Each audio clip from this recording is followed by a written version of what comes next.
معزز سامعین کرام، السلام علیکم ورحمۃ اللہ تعالی وبرکاتہ۔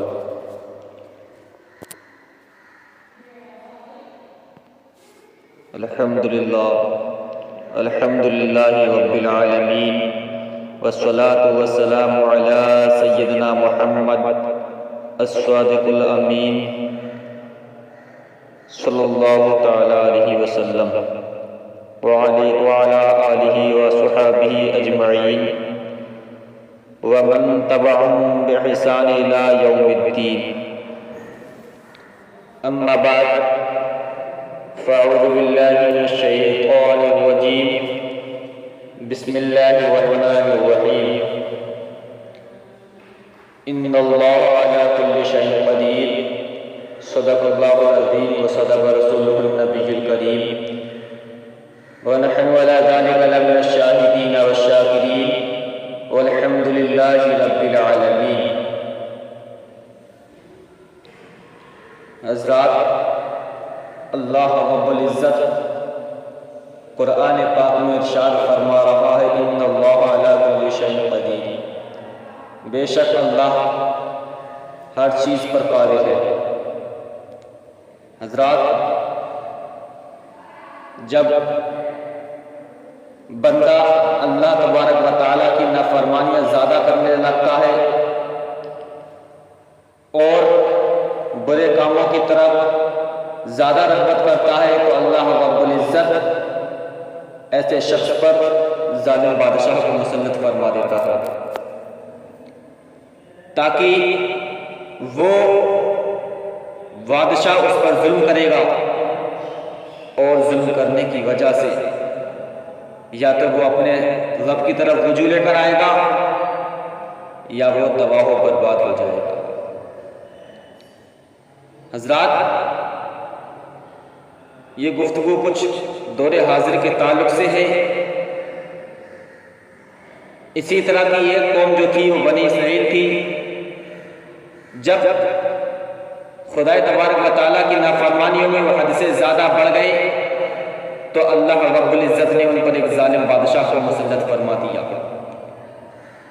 اس ظالم بادشاہ کا نام بخت نصر تھا، جس نے بنی اسرائیل کو قتل کیا، گرفتار کیا اور تباہ و برباد کیا، حتیٰ کہ بیت المقدس میں بھی برباد و ویران کر ڈالا۔ اب ایک دن حضرت عزیر علیہ السلام اس شہر میں تشریف لے کر آئے، تو آپ نے دیکھا شہر کی ویرانی کو۔ آپ نے شہر کی ویرانی کو دیکھا، تمام شہر میں پھرے، کسی شخص کو وہاں نہ پایا۔ شہر کے تمام عمارتوں کو منہدم دیکھا، یعنی تمام عمارتوں کو زمین پر پڑا ہوا دیکھا، اور دیکھنے کے بعد آپ کے دل میں یہ خیال آیا، براہ تعجب آپ نے عرض کیا، یہ فرمایا، انا یحیی ہذہ اللہ بعد موتہا، یعنی اللہ رب العزت اس شہر کی موت کے بعد اسے پھر کیسے زندہ فرمائے گا۔ یعنی ان کے دل میں یہ خیال آیا کہ یہ شہر تباہ و برباد ہو گیا ہے، اس کی عمارتیں زمین سے مل گئی ہیں، کوئی بھی عمارت باقی نہ رہی ہے، اب اللہ رب العزت اس کو دوبارہ کیسے آباد فرمائے گا؟ اب یہ بستی ایسے ہی رہے گی۔ آپ جو تھے وہ ایک دراز گوش پر سوار تھے، آپ کے پاس ایک برتن کھجور اور ایک پیالہ انگور کے رس کا آپ کے ساتھ تھا۔ آپ نے اپنے دراز گوش کو ایک درخت سے باندھا، اور اس درخت کے نیچے آپ آرام سے سو گئے۔ جب سو گئے تو اللہ رب العزت نے اسی حالت میں آپ کی روح کو قبض کر لیا، یعنی اللہ رب العزت نے سونے کی حالت میں ہی آپ کی روح قبض کرا لی، اور گدھا بھی مر گیا، گدھا بندے مر گیا۔ اس واقعے کے 70 سال کے بعد، یعنی اللہ رب العزت نے جس وقت روح قبض کرائی تھی، اس کے 70 75 سال کے بعد اللہ تبارک و تعالیٰ نے شاہان فارس میں سے ایک بادشاہ کو مسلط کیا، یعنی فارس کے بادشاہوں میں سے ایک بادشاہ کو وہاں پر بھیجا اور وہ اپنی فوجیں لے کر بیت المقدس پہنچا اور اس کو پہلے سے بھی بہتر طریقے پر آباد کیا، یعنی جو بادشاہ وہاں اللہ تبارک و تعالیٰ نے بھیجا تھا اس بادشاہ نے اس پہلے بادشاہ سے زیادہ اچھے طریقے پر اس کو آباد کیا، اور بڑے اسرائیل میں سے جو لوگ باقی رہ گئے تھے تو اللہ رب العزت نے ان کو بھی وہیں پر بلایا اور ان کو بھی وہیں پر رکھا، اور وہ بیت المقدس کے ارد گرد رہنے لگے اور وہ بیت المقدس کے ارد گرد بڑھ گئے، اور ان کی تعداد بھی بڑھتی رہی۔ اس زمانے میں اللہ تبارک و تعالیٰ نے حضرت عزیر علیہ السلام کو دنیا کی آنکھوں سے پوشیدہ رکھا اور کوئی آپ کو دیکھ نہ سکا۔ جب آپ کی وفات کو 100 سال گزر گئے، یعنی جب آپ کی وفات کو 100 سال ہو گئے تو اللہ رب العزت نے دوبارہ آپ کو زندہ کیا۔ پہلے آپ کی آنکھوں میں جان آئی، پہلے اللہ تبارک و تعالیٰ نے آپ کی آنکھوں میں جان ڈالی، ابھی تمام جسم جو تھا وہ مردہ تھا، اور آپ کے دیکھتے ہی دیکھتے یعنی آپ کی نظروں کے سامنے وہ زندہ ہو گیا۔ جس وقت آپ سوئے تھے وہ صبح کا وقت تھا، اور جو 100 سال کے بعد جب اٹھے تھے تو وہ وقت شام کا تھا، خدا تبارک و تعالیٰ نے جب حضرت عزیر علیہ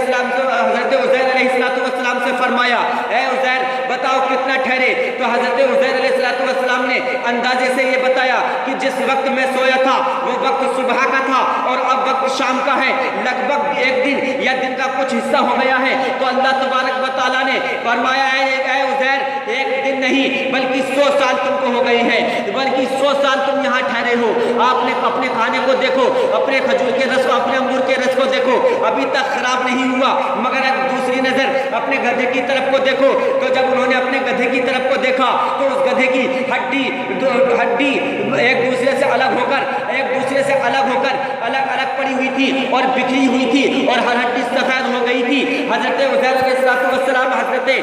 علیہ السلام نے جب دیکھا تو اللہ رب العزت نے حضرت عزیر علیہ السلام کے سامنے اللہ تبارک و تعالیٰ نے حکم فرمایا تو وہ ساری ہڈیاں جمع ہو جاتی ہیں، اور جمع ہونے کے بعد ایک دو اپنے محل پر پہنچ جاتی ہیں۔ اس کے بعد ان پر گوشت چڑھتا ہے، گوشت کے بعد ان پر کھال آتی ہے، اور کھال کے بعد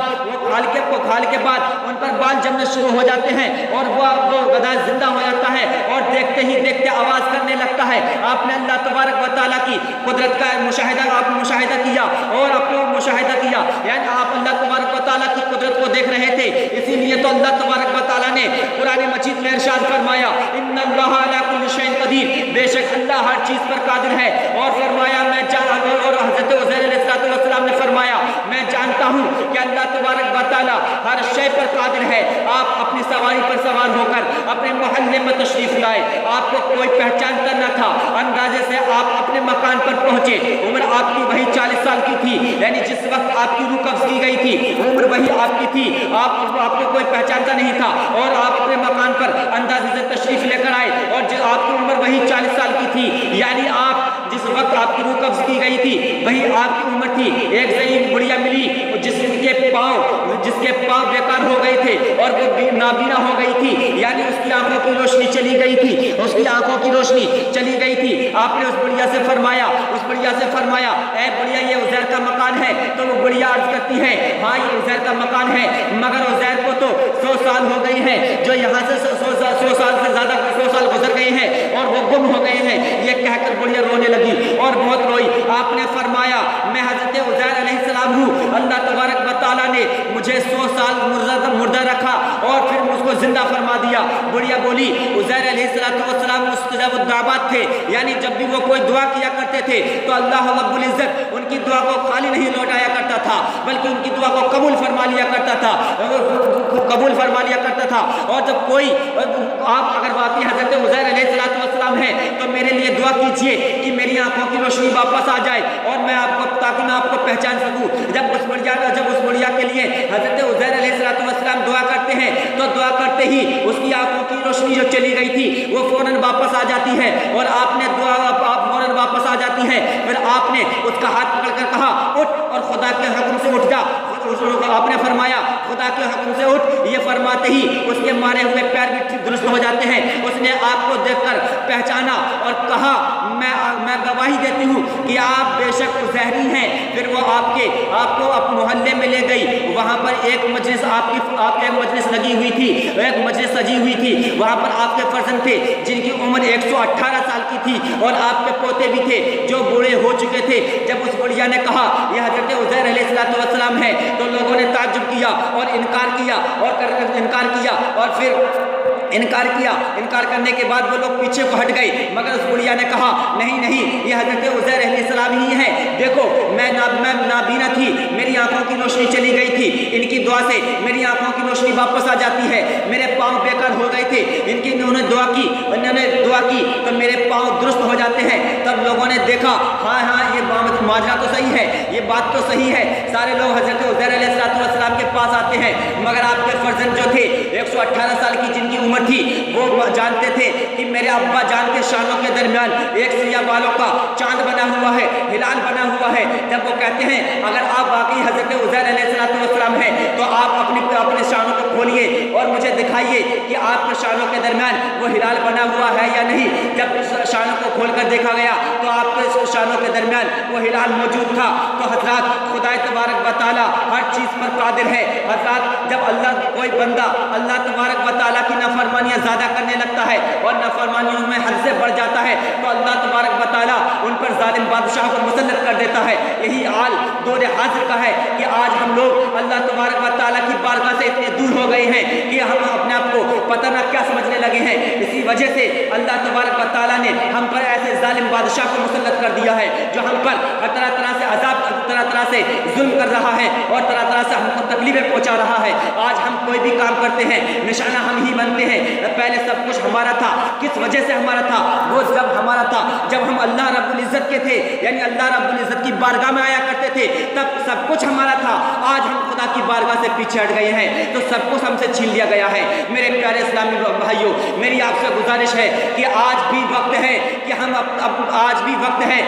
بھی ہم اللہ تبارک و تعالیٰ کی بارگاہ میں رجوع لے کر آئیں۔ انشاءاللہ سارا کچھ ہمارا ہوگا۔ یہ کافر ہمارا کچھ نہیں بگاڑ سکتے، یہ کافر ہمارا کچھ نہیں کر سکتے۔ وہ ہم کتنے بھی کم ہو اس کے بعد بھی اللہ تبارک و تعالیٰ کی قدرت ہمارے ساتھ ہے، اللہ تبارک و تعالیٰ ہمارے ساتھ ہے۔ اگر آج ہم اللہ تبارک و تعالیٰ کی بارگاہ میں رجوع لے آئیں گے تو سب کچھ ہمارا ہوگا، اور اگر ایسے ہی رہیں گے تو سب کچھ ہم سے چھین لیا جائے گا۔ تو میرے اسلامی بھائیوں، آپ سے گزارش ہے کہ ہم اللہ تبارک و تعالیٰ کی بارگاہ میں توبہ کریں اور اپنے سروں کو اللہ تبارک و تعالیٰ